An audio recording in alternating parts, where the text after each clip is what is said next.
Hello traders, how are you? कैसे हैं आप लोग? दोस्तों, मैं आपका स्वागत करता हूं एक्सएम के वीकली एनालिसिस के अंदर। मेरा नाम हिमेंद्र जैन है और आइए देखते हैं आज इस वीक में कहां कहां पे हमें कमाने के मौके मिलेंगे, डॉलर इंडेक्स की क्या चाल रहेगी और गोल्ड के क्या लेवल्स रहेंगे, क्योंकि गोल्ड ने तो ऑल टाइम हाई पे आ गया है। मैं समझ सकता हूं बहुत से लोगों की आपकी शॉर्ट पोजीशन हैं, तो डेफिनेटली आपको एक गाइडेंस की रिक्वायरमेंट है और वो मैं आज आपको पूरी गाइडेंस दूंगा। तो सबसे पहले डॉलर इंडेक्स के बारे में समझ लेते हैं। डॉलर इंडेक्स में अभी तक मार्च का जो मंथ था वो निकल चुका है, क्योंकि 20 मार्च इज द डे जहां आपका इंटरेस्ट रेट पॉलिसी डिसीजन आना था। इस दिन वो पॉलिसी डिसीजन आया और उसके बाद आपका ये ऊपर चला गया। ये बात मैंने आपको पहले बोला था कि मार्च के अंदर इंटरेस्ट रेट रिड्यूस नहीं होंगे। Now the ball turn to the June month. अब जून मंथ में देखा जाएगा कि इंटरेस्ट रेट रिड्यूस होंगे नहीं होंगे, क्योंकि अभी पिछले ही हफ्ते पॉवेल साहब ने एक चीज बोली थी कि this summer we will reduce the interest rate. लेकिन उन्होंने ये भी बोला था कि सीपीआई रेटा आपका और भी ज़्यादा ऊपर हो सकता है depending on the other datas. अब वो अदर डेटास कौन कौन से हैं? इस वीक के अंदर सबसे पहले आपका आएगा नॉन फार्म पेरोल डेटा। सबसे इंपॉर्टेंट डेटा है आपका नॉन फार्म पेरोल डेटा की। अगर बात करें तो जॉब्स मार्केट अभी अच्छे चल रहे हैं अमेरिका के अंदर। जॉब्स डेटा अच्छे आने चाहिए और जॉब्स डेटा अगर अच्छे आए तो सीपीआई आपका इंक्रीज होकर आएगा। सीपीआई मतलब आपका जो इन्फ्लेशन का डेटा है वो आपका इंक्रीज होकर आएगा। तो मेरे को फिलहाल नहीं लगता है कि जून मंथ के अंदर भी आपका इंटरेस्ट रेट रिड्यूस होना चाहिए और ये डॉलर के लिए पॉजिटिव रहेगा। लेकिन अगर जॉब्स डेटा आपके थोड़े से वीक आए तो शायद इन्फ्लेशन आपका कंट्रोल में आ सकता है। फिर चांसेस आर हायर कि जून में इंटरेस्ट रेट रिड्यूस हो सकते हैं। तो ये वीक का नॉन फार्म पेरोल डेटा बहुत ही ज़्यादा इंपॉर्टेंस रखेगा, तो इसको आप मिस आउट मत कीजिएगा। मंडे को आपका मैन्युफैक्चरिंग डेटा है आईएसएम। वेडनेसडे को आपका सर्विसेज डेटा है। मैन्युफैक्चरिंग डेटा अच्छा चल रहा है अमेरिका का, सर्विसेज डेटा थोड़ा सा डाउन चल रहा है। लेकिन ओवरऑल बीच में आपके जोल्स ओपनिंग डेटा भी हैं, एडीपी नॉन फार्म डेटा भी हैं। तो ये सारे डेटाज मिला के अगर मैं कंक्लूड करूं तो पूरे वीक के अंदर आपका non farm payroll data dollar के पॉइंट ऑफ व्यू से आपका स्ट्रॉन्ग रह सकता है और एक इंपॉर्टेंट आपका रहेगा for taking the informed decisions. तो वो डेटा के बेसिस पे आप मार्केट के अंदर ट्रेड ले सकते हैं। आप ट्रेड कैसे लेना है आपको? ट्रेड देखो, टेक्निकल लेवल्स में मैं बात करता हूं, जब तक ये 103.94 के नीचे डेली चार्ट में कैंडल बंद नहीं हो जाता तब तक डॉलर इंडेक्स तेज है। इमीडिएट बेसिस पे जो रेजिस्टेंस है वो 105 का है। 105 के ऊपर अगर कैंडल क्लोज हो जाता है तो नेक्स्ट टारगेट आपका 107 डॉलर का है। क्लियर, ध्यान में रख लीजिएगा। अभी आप चाहें तो बाय ट्रेड ले सकते हैं। 103.94 का एसएल है। इसके नीचे अगर बंद हो गया तो ये नीचे 103.25 भी आएगा और इनफैक्ट उसके नीचे भी जाएगा। ये कब होगा?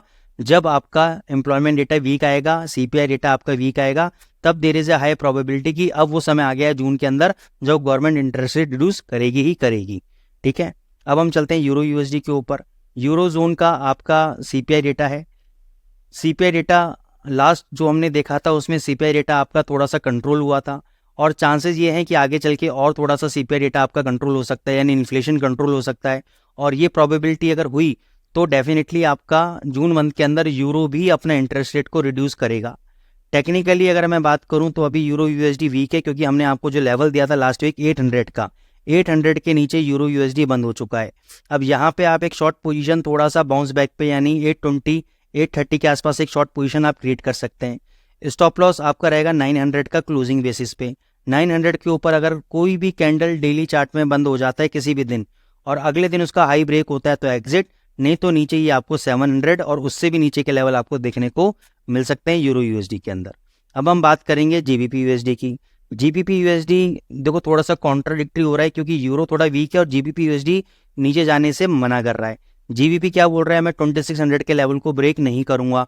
2600 के लेवल के नीचे देखो कभी भी वो उसने क्लोजिंग नहीं दिया, ब्रेक किया लेकिन क्लोजिंग ऊपर ही दिया है। ये कंसोलिडेटिव रेंज में ये इमीडिएट बेसिस पे आपका स्विंग हाई है। ये कौन सा लेवल है? ये लेवल है आपका 1.2668। तो राउंड फिगर में हम इसको ले लेते हैं 1.2670। अगर 2670 के ऊपर ब्रेकआउट आता है मंडे या ट्यूसडे को तो नेक्स्ट टारगेट इसका 2750 और 2790 हो सकता है। लेकिन ऑन दी अदर वे अगर ये वाला लेवल ब्रेक करता है, ये वाला लेवल कौन सा है आपका, ये भी आप देख लीजिए। ये लेवल है आपका 2575। ये लेवल ब्रेक करता है तो 2500 को ये टच कर सकता है जीबीपी यूएसडी। और 2500 पे दोस्तों बहुत ही स्ट्रॉन्ग सपोर्ट है। अगर वो गया तो वहां से 200-300 पे और नीचे जाएगा ये। अगर 2500 होल्ड कर गया तो ये वापस बाउंस बैक मारेगा। ठीक है, जीबीपी जेपीवाई पे आप आ जाइए। जीबीपी जेपीवाई आपका एक रेंज बाउंड मार्केट में चल रहा है। तो अगर ऊपर की तरफ ब्रेकआउट आता है, ये लेवल है आपका 191.67, इसके ऊपर अगर ब्रेकआउट आता है 191.67 आप बाय करो, 191 का आप एसएल लगाओ और आप 192.50 से लेकर $193 तक के आपके टारगेट हैं।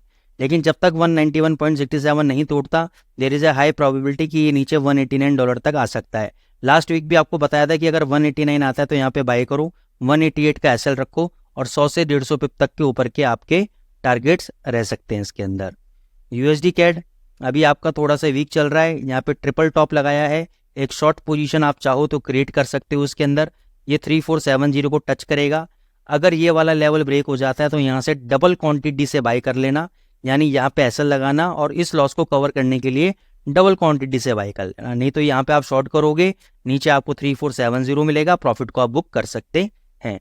अब हम आते हैं गोल्ड पे, जो सबसे ज़रूरी आजकल सब लोगों के लिए। देखो दोस्तों, गोल्ड के अंदर बहुत हैवीली बाइंग हो रही है, सेंट्रल बैंक्स बाइंग कर रहे हैं, पहले चाइनीज सेंट्रल बैंक बाइंग कर रहा था, अब मेरे को नहीं पता कि कौन सा सेंट्रल बैंक बाइंग कर रहा है, लेकिन कुछ ना कुछ बाइंग इसके अंदर हो रही है। ठीक है, अभी ये रुकने वाला नहीं है, ये अभी आपका 2280 तक और 2300 तक जा सकता है, लेकिन इसका मतलब ये नहीं कि ये नीचे नहीं आएगा। एक बार ये 2200 के नीचे आ सकता है, 2200 तक आ सकता है, लेकिन जिस हिसाब से इसने क्लोजिंग दी है, मेरे को लगता है कि मंडे को ये 2250 या 2260 के आसपास ओपन करेगा, 2280 तक जाएगा, वहां से आप शॉर्ट पोजीशन ले सकते हैं 2300 का स्टॉप लॉस के साथ। अब जो लोग ऑलरेडी शॉर्ट में फंसे हुए हैं उनको क्या करना है, अगर आपके पास इक्विटी है तो 2300 आपके लिए लास्ट उम्मीद का घर है। 2300 के ऊपर बंद हो गया तो सर निकल जाना, फिर ये 2400 भी जा सकता है, 2500 भी।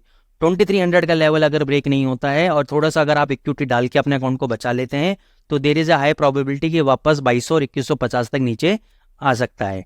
ठीक है, लेकिन अगर मान के चलो ये ऊपर नहीं जाता है, मंडे को 2250-60 नहीं जाता और पहले ये 2200 आ जाता है, 2180 आ जाता है, तो जितनी भी आपकी शॉर्ट पोजीशन 2180 से 2200 के बीच में, उनसे आप एग्जिट कर जाना। नीचे की पोजीशन जो 2150 है उससे भी एग्जिट कर जाना। उसके बाद देखेंगे अपन को कैसे लॉसेस को कवर करना है अगर आपके कुछ हुए तो। ठीक है ना, तो इस तरीके से आप अपनी पोजीशन को बना सकते हैं। तो यहाँ पे मैं डिस्क्लेमर देना चाहूँगा कि जो भी हमने ट्रेडिंग लेवल्स दिए हैं वो सिर्फ आपकी नॉलेज के लिए दिए हैं। मेजर सपोर्ट रेजिस्टेंस लेवल्स हम लोगों ने डिस्कस किए हैं, कोई भी हमने ट्रेडिंग एडवाइजरी जारी नहीं की है। तो आपको कोई भी प्रॉफिट या लॉस होता है तो आप उसके लिए स्वयं जिम्मेदार हैं, हम एक्सएम का कोई भी एम्प्लॉय इस पर रिस्पॉन्सिबल नहीं है। आप ट्रेडिंग लेने से पहले अपने ट्रेडिंग एक्सपर्ट से एडवाइस लें और ट्रेड करें। थैंक यू सो मच, और चैनल को प्लीज़ लाइक करते रहें।